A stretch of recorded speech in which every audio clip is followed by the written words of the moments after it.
Bad boy, she's working. Woo!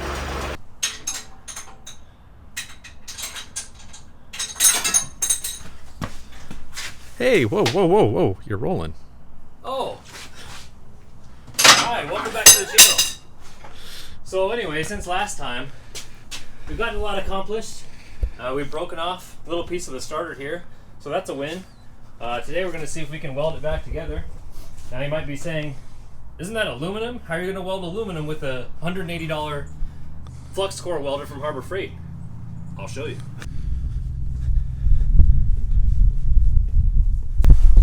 So in my travels, I had seen a TIG welder at Harbor Freight that was used in the little used pile, and it was marked down from $1,300 to $1,100, then to $800, and I ended up getting it for $700. So this is the most expensive TIG welder you can get from Harbor Freight. So this allows you to weld aluminum and stainless. So we're gonna try it out with this. This was supposed to be a surprise for you guys, where I was gonna make the exhaust out of titanium or stainless, but we have to use it. We don't have to use it, but anyways, when I was trying to start it, which we will start it by the end of the video, I only had a couple of the bolts in and then this broke off. So we're gonna see if we can weld this together. And if we can't, we'll just use it as a centering sort of, you know, well, I don't even know what we'll do. Anyways, we're gonna try and weld it as well as drill out these holes because we had to tap the threads in the adapter plate from the NV4500 to the Cummins block. A couple of those holes are all messed up because I only had two of the bolts in. We were turning it over and then they stripped out. So we have to repair those threads. We already tapped them. We need to drill these out so they can accept the larger studs that we're going to put in there. We're just going to stud it instead of putting screws or bolts because it should make for easier or taking on and off servicing it if this does need to be serviced. This is a new 6.7 starter. The 12 valve starter does not work, and we did get it turned over a few times. But yeah, we wanted to get this secured first, and then we'll try and turn it over. And hopefully by the end of the video, we'll be able to get it going on ether. We've already primed the engine, gotten fuel all the way to the fuel pump, through the fuel filter, and then we're going to try and get it obviously to the injectors and start it up for the first time. No coolant lines are installed, but we want to make sure that everything's working and free and turning over right. So without further ado, let's get into welding this.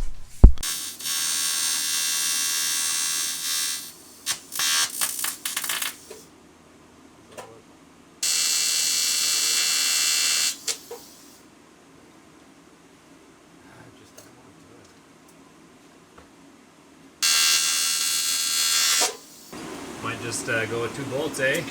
Yeah. Till we become masters at welding aluminum, which right. will never happen. Yeah.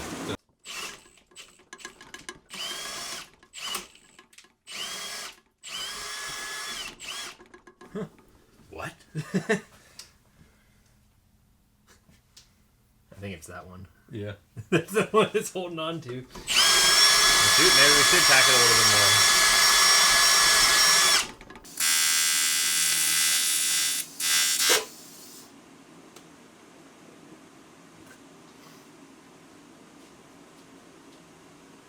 Better than nothing, I guess. Yes, that's true.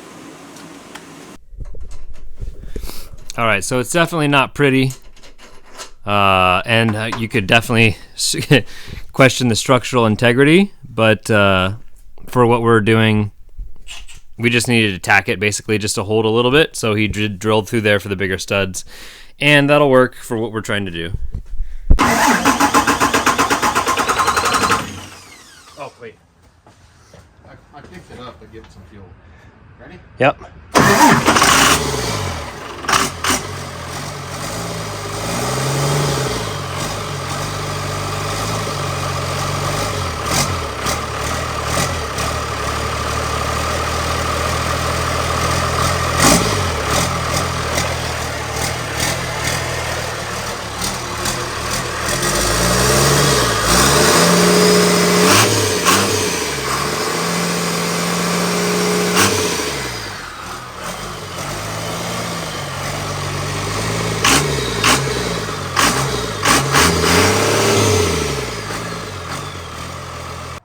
All right, so obviously we successfully got fuel from the fuel filter or the fuel housing to the fuel injection pump, these lines going over to the injectors, and then had it idling there for a little while. So fuel shutoff solenoid is not on, but we just have the all the bracketry set up so we can just kind of start it by hand now that we have our wiring harness back. So now what's left to do is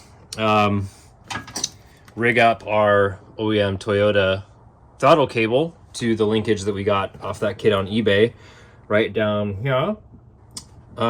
So other than that, we still have some stuff to do with AFC Live that's going to be installed there, and then going into the cab so we can tune on the go. We need to install the rest of the intercooler piping, and then of course we need our coolant system. So I got a couple different 90s for our heater valve back there that are going to complete our plumbing for our coolant. We're going to flush the whole system because the jackets were pretty rusted, if you remember when we did the teardown. So we deleted the rear heater, so we're not going with that plumbing that goes down from the back firewall. It was just a little too close to the headers and everything, and I didn't want to have a potential failure point, and I never used the rear heater, so not necessary. We got to install our box with our filter with our 4-inch elbow going from the turbo. I have the belt here ready to go, but then we also need to extend our wiring harness to come around here for our alternator, so we're charging our battery. Also, regarding this battery, this is rated at 650 cold cranking amps. That's not enough for this application, so I'm going to get, I think, a group 31 battery. I'm going to do a little research and see exactly which one I need. Definitely want some thicker gauge wire. What would you say? Like That's the whole. yeah, but like what would you say for doing this swap you would need as far as the thickness of the gauge? Like Oh, just 1/0. 1/0, okay, or was 2 gauge too 0 gauge. 1/0. 0 gauge? Okay, so is 2 gauge too thin? Yeah, oh yeah. Yeah, okay. So yeah, you want to have this is going to this from this this lead right here, the red is going to the positive terminal of the starter, and then we're just grounding the battery here on the block. We'll finish all this soon, get the battery box installed obviously. But for now, that's good progress. We know that we have fuel obviously to cylinders, the engine's turning over, running really well. It's not idling perfect obviously because we have some tuning we got to do with the bracketry and the intercooler piping, as well as some other things. And it's a freshly built engine, right? So I mean, there's a lot of things going on here. We got to take it for a run. Rings are pretty much seated. We did check for blow by, but you know, we'll check after a few hundred miles and do a lot more testing soon. But that's going to do it for today. Thanks for tuning in. Sorry it's taking so long. It's pretty much just a process of troubleshooting one little thing and then it taking a couple days and then finding the solution and then going to the hardware store and, you know, between work and all that. So thanks for being patient. And yeah, I should have the first drive coming up here relatively soon. The rest of the stuff's pretty, you know, just peripheral and superficial really. I mean, there's not too much hard stuff left to do. Anyways, thanks for watching, and until next time, see you on the trails.